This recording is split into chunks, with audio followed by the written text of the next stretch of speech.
Sir, ಇವತ್ತು ಈ ಪತ್ರಿಕಾಗೋಷ್ಠಿ ಕರೆದಿರ್ತಕ್ಕಂಥ ಉದ್ದೇಶ ಏನು ಅಂತ ಅಂದ್ರೆ, ಸಮಾಜ ಕಲ್ಯಾಣ ಇಲಾಖೆಯ ಅಡಿಯಲ್ಲಿ ಕ್ರೈಸ್ ಅಂತಕ್ಕಂಥ ಒಂದು ಸಂಸ್ಥೆ ಬರ್ತದೆ, ಕರ್ನಾಟಕ ವಸತಿ ಶಿಕ್ಷಣ ಸಂಸ್ಥೆಗಳ ಸಂಘ ಅಂತ ಹೇಳಿ.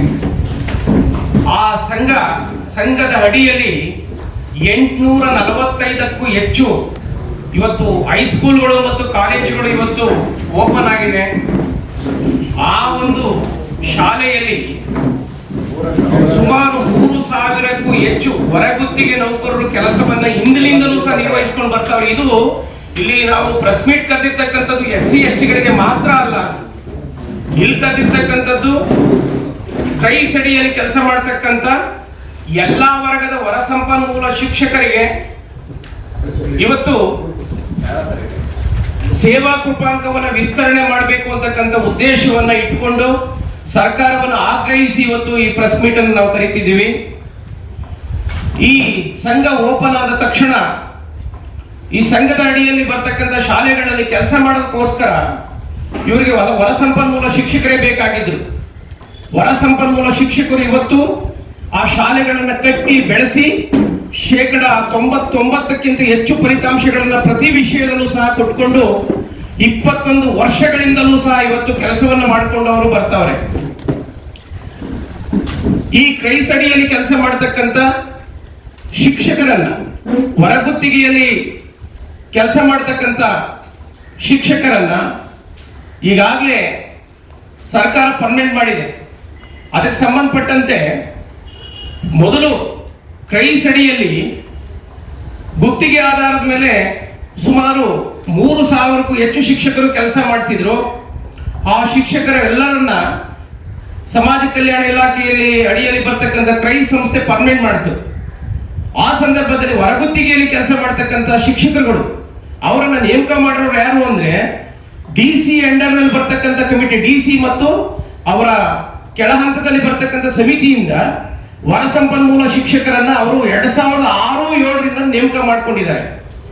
ಮಾಡ್ಕೊಂಡು ಅವತ್ತಿಂದಲೇ ಇವರು ನಿರಂತರವಾಗಿ ಕೆಲಸವನ್ನು ಮಾಡ್ಕೊಂಡು ಹಗಲು ಎರಡು ಮನೆಗೂ ಹೋಗಿಲ್ಲ, ಅಲ್ಲೇ ಇಟ್ಕೊಂಡು ಕೆಲಸವನ್ನು ಮಾಡ್ಕೊಂಡು ಬರ್ತಾವ್ರೆ. ಯಾವಾಗ ಸರ್ಕಾರ ಗುತ್ತಿಗೆ ಆಧಾರದಲ್ಲಿ ಕೆಲಸ ಮಾಡ್ತಕ್ಕಂಥ ಶಿಕ್ಷಕರನ್ನ ಪರ್ಮನೆಂಟ್ ಮಾಡ್ತೋ ಆಗ ಹೊರಗುತ್ತಿಗೆ ನೌಕರರು 2011ರಲ್ಲಿ ಹೈಕೋರ್ಟ್ ಮೊರೆ ಹೋದ್ರು. ನಮಗೂ ಸಹ ನೀವು ಕಾಯಂ ಮಾಡಿ ಅಂತ ಹೇಳಿ. ಆಗ ಮಾನ್ಯ ಹೈಕೋರ್ಟ್ ಏನ್ ಮಾಡ್ತು, ಈ ಹೊರಗುತ್ತಿಗೆಯಲ್ಲಿ ಕೆಲಸ ಮಾಡ್ತಕ್ಕಂಥ ಈ ಶಿಕ್ಷಕರುಗಳಿಗೆ 1 ವರ್ಷಕ್ಕೆ 5% ತರ, ಗರಿಷ್ಠ 8 ವರ್ಷ ಅಂದ್ರೆ 40% ಕೃಪಾಂಕವನ್ನ ಪಡೆಯಲು ನೀವು ಅರ್ಹ ಅಂತಕ್ಕಂಥ ತೀರ್ಪನ್ನ 2011ರಲ್ಲಿ ಮಾನ್ಯ ಹೈಕೋರ್ಟ್ ಕೊಡ್ತು. ಆ ಸಂದರ್ಭದಲ್ಲಿ ಈ ಶಿಕ್ಷಕರುಗಳಿಗೆ ಕ್ರೈಸ್ CET ಪರೀಕ್ಷೆಯನ್ನ KAE ವತಿಯಿಂದ ಆಯೋಜನೆಯನ್ನ ಮಾಡ್ತು.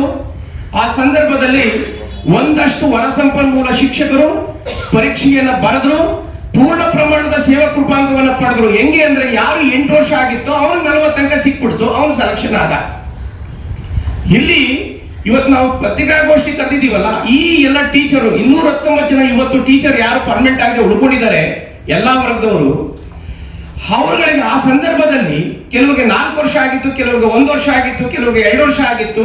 ಹಾಗಾಗಿ ಅವರು ಏನು ಮಾನ್ಯ ಉಚ್ಚ ನ್ಯಾಯಾಲಯ ಆದೇಶ ಮಾಡಿತ್ತು, 40% ಸೇವಾ ಕೃಪಾಂಕವನ್ನು ಪಡೆಯೋದಕ್ಕೆ ಅಷ್ಟನ್ನು ಪಡೆಯಕ್ಕೆ ಅವ್ರ ಕೈಲಾಗಲಿಲ್ಲ.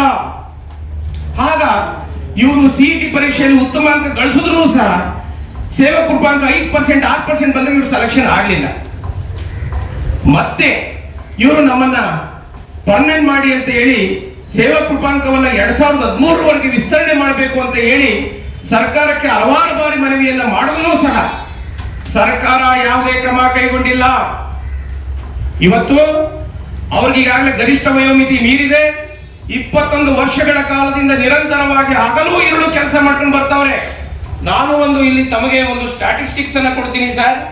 219 ಜನರಲ್ಲಿ 59 ಜನ SC ಇದ್ದಾರೆ, 15 ಜನ ST ಇದ್ದಾರೆ, 19 ಜನ ಕ್ಯಾಟಗರಿ 1 ಇದ್ದಾರೆ, 2A ಕ್ಯಾಟಗರಿಯವರು 28 ಜನ, 2B ಕ್ಯಾಟಗರಿಯವರು 9 ಜನ, 3A ಕ್ಯಾಟಗರಿಯವರು 43 ಜನ, 3B ನವರು 36 ಜನ, GM 10 ಜನ ಸೇರಿ ಇಲ್ಲಿ ಎಲ್ಲಾ ವರ್ಗದ 219 ಜನ ಶಿಕ್ಷಕರುಗಳು ಇವತ್ತು ಕೆಲಸವನ್ನ ಮಾಡ್ತಾವ್ರೆ.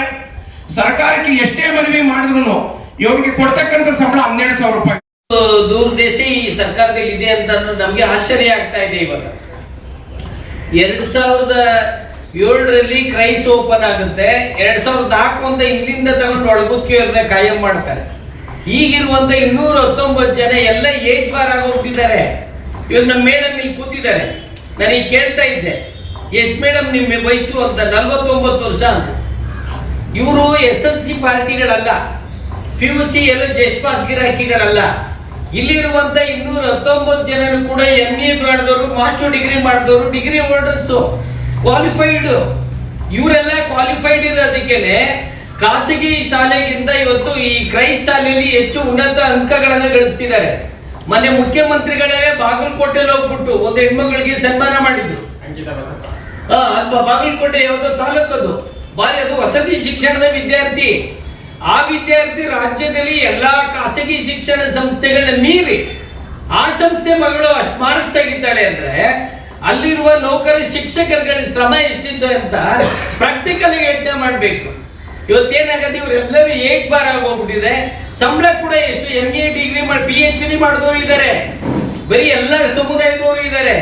ಸಂಬಳ ಎಷ್ಟು ಇವತ್ತು? ಕನಿಷ್ಠ ವೇತನ ಇವಾಗ ಲೇಬರ್ ಡಿಪಾರ್ಟ್ಮೆಂಟ್ ಅಲ್ಲಿ ತಮ್ಗೆ ಗೊತ್ತಿದೆ, ನಮ್ಗಿಂತ ತಮ್ಗೆ ಹೆಚ್ಚು ಗೊತ್ತಿದೆ. 17,000, 18,000, 24,000 ಕನಿಷ್ಠ ವೇತನ. ನರೇಗಾದಲ್ಲಿ ಕೆಲಸ ಮಾಡಿದ್ರೆ ದಿನಕ್ಕೆ ಇಷ್ಟು ಕೂಲಿ ಅಂತ ನಿಗದಿ ಮಾಡಿದ್ದಾರೆ. ಇವ್ರಿಗೆ ತಿಂಗಳಿಗೆ ಎಲ್ಲ ಕಳೆದು ESI PF ಕೈಗೆ ಸಿಗೋದು 10,000 ರೂಪಾಯಿ. 10,000 ರೂಪಾಯಿ ಸಂಬಳ ತಗೊಳಕ್ಕೆ ಇವ್ರು MA ಮಾಡ್ಬೇಕಿಂತ, BA ಮಾಡ್ಬೇಕಿಂತ, BSc ಮಾಡ್ಬೇಕಿಂತ, MA ಮಾಡ್ಬೇಕಾಗಿತ್ತ. ಇವತ್ತು ಸರ್ಕಾರಕ್ಕೆ ನಾವು ಮನವಿ ಮಾಡ್ತಾ ಇದ್ದೀವಿ. ಇದಿಲ್ಲೇ ಅಲ್ಲ, ಇದೇನಾಗ್ತದೆ, ರಾಜ್ಯ ಸರ್ಕಾರದ ಎಲ್ಲಾ ಇಲಾಖೆಗಳಲ್ಲೂ ಹೊರಗೂತ್ಗುವವ್ರನ್ನ ಕೂಡ ಶೋಷಣೆ ಮಾಡೋ ಕೆಲಸ ನಡೀತಿದೆ. ಇದೇನಂದ್ರೆ ಹ್ಯೂಮನ್ ರಿಸೋರ್ಸ್ ಎಕ್ಸ್ಪ್ಲೈಟೇಷನ್ ನಡೀತಿದೆ. ಇದು ಅದು ಪ್ರೈವೇಟೈಸೇಷನ್, ಗ್ಲೋಬಲೈಸೇಷನ್ ಇಂಪ್ಯಾಕ್ಟ್ ಇರ್ಬೋದೇನೋ ಗೊತ್ತಿಲ್ಲ. ಇವತ್ತು ರಾಜ್ಯ ಸರ್ಕಾರದಲ್ಲಿ 7,75,000 ಸ್ಯಾಂಕ್ಷನ್ ಪೋಸ್ಟ್ ಅಲ್ಲಿ 4,89,000 ಜನ ಅಷ್ಟೇ ಇರೋದು. ಮೊನ್ನೆ ಮುಖ್ಯಮಂತ್ರಿಗಳೇ ಹೇಳಿದ್ರು 2,80,000 ಹುದ್ದೆಗಳು ಖಾಲಿ ಇದೆ ಅಂತ. ಯಾವಾಗ? ಮಾರ್ಚ್ ಅಲ್ಲಿ. ಅಲ್ಲಿಂದ ಇಲ್ಲಿವರೆಗೂ ಬೇಜಾನ್ ಜನ ರಿಟೈರ್ಡ್ ಆಗಿ ಹೋಗಿದ್ದಾರೆ. ಅಂದ್ರೆ ಅವ್ರ ಕೆಲಸನೆಲ್ಲ ಯಾರು ಮಾಡ್ತಾ ಇರೋದು? ಈ ವರ್ಗಕ್ಕೆ ನೌಕರುಗಳು. ಕೆಲವು ಇಲಾಖೆಯಲ್ಲಿ P1 ಆಗಿ ಮಾಡ್ತಾವ್ರೆ, ಏನೇನೋ ಮಾಡ್ತಿದ್ದಾರೆ.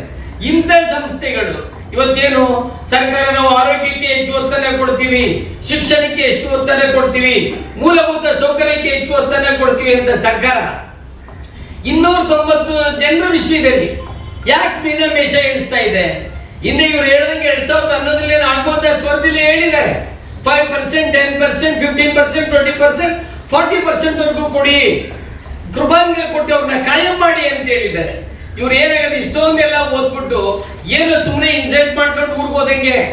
ಇಲ್ಲಿರೋರೆಲ್ಲ ಹಳ್ಳಿ ಮಕ್ಳುಗಳು, ಪಾಪ ಬಡ ಮಕ್ಳುಗಳು, ಯಾರು ಅಂಬಾನಿ ರಿಲೇಟಿವ್ಸೋ, ಕೊನೆ ಪಕ್ಷಿ ನಮ್ಮ ಕರ್ನಾಟಕದ ಮಲ್ಯ ರಿಲೇಟಿವ್ಸೋ ಅಲ್ಲ, ಅಥವಾ ದೊಡ್ಡ ದೊಡ್ಡ ಶ್ರೀಮಂತ ರಾಜಕಾರಣಿಗಳವರಲ್ಲ. ಊರಲ್ಲೂ ದುಡ್ಡು ಭೂಮಿ ಇಲ್ದೇನೆ ಹಾಸ್ಟೆಲ್ಗಳಲ್ಲಿ ಓದ್ಕೊಂಡು ಹಿಂಗೆ ಡಿಗ್ರಿ ಮಾಡಿ ಕೆಲಸಕ್ಕೆ ಸೇರ್ಕೊಂಡ್ರು ಅಂತವ್ರು ಮದುವೆನೂ ಆಗ್ಬಿಟ್ಟಿದ್ದಾರೆ. ಇವ್ರ ಮಕ್ಳಿಗೆ ಒಂದು ಒಳ್ಳೆ ಶಿಕ್ಷಣ ಕೊಡ್ಸಕ್ ಆಗ್ತಿಲ್ಲ, ಅವ್ರ ಹೆಂಡತಿ ಮಕ್ಳಿಗೆ ಒಂದು ಒಳ್ಳೆ ಬಟ್ಟೆ ಕೊಡ್ಸಕ್ ಆಗದೆ ಇರೋ ಒಂದು ದುರ್ದೆಸೆ ಇವತ್ತಿದೆ. ಸರ್ಕಾರಕ್ಕೆ ಈ ಮೂಲಕ ಮನವಿ ಮಾಡ್ತಿದ್ದೀವಿ, ಕೋರ್ಟ್ ಹೇಳಿದ್ರು ಕೂಡ ಮಾಡದಿದ್ರೆ ಏನ್ ಅರ್ಥ ಇದು?